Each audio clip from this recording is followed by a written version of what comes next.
Simon হারিয়ে যাওয়ার পর পুরো গ্রাম অস্থির হয়ে উঠেছিল।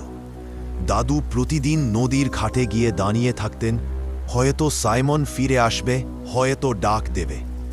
কিন্তু নদী প্রতিদিন একই বেডপ অন্ধকার ঢেউ নিয়ে ফিরে আসত।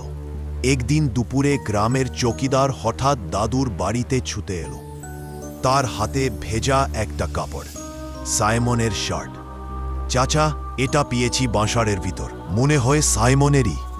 দাদুর গলা শুকিয়ে গেল। কোথা থেকে পেলি? ঘাটের ঠিক পেছনে, কিন্তু আশেপাশে মানুষের কোনো পায়ের ছাপ নেই।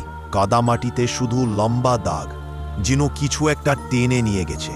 দাদু আর দাঁড়িয়ে থাকতে পারলেন না।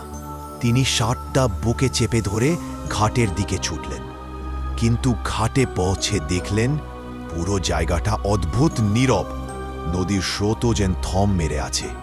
হঠাৎ নদীর মাঝখানে একটা বুদবুদ উঠল, ধীরে ধীরে, নিয়মিত। পরে শোনা গেল ফিসফিসে শব্দ, যেন দূর থেকে কেউ ডাকছে, চাচা, ফিরে আসলাম।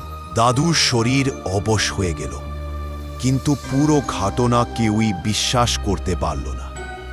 গ্রামের লোকজন ভাবল হয়তো বৃদ্ধের কানে ভুল শুনে। শুধু এক বালক বলল সে নাকি নদীর দিকে তাকিয়ে দেখছে।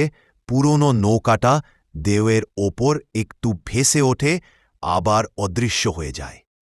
ফিসফাস ছড়িয়ে পড়ল, সাইমন নাকি পুরোপুরি হারিয়ে যায়নি, সে নাকি নদীর নিচে আছে, নাকি নৌকার নতুন যাত্রী হয়ে গেছে।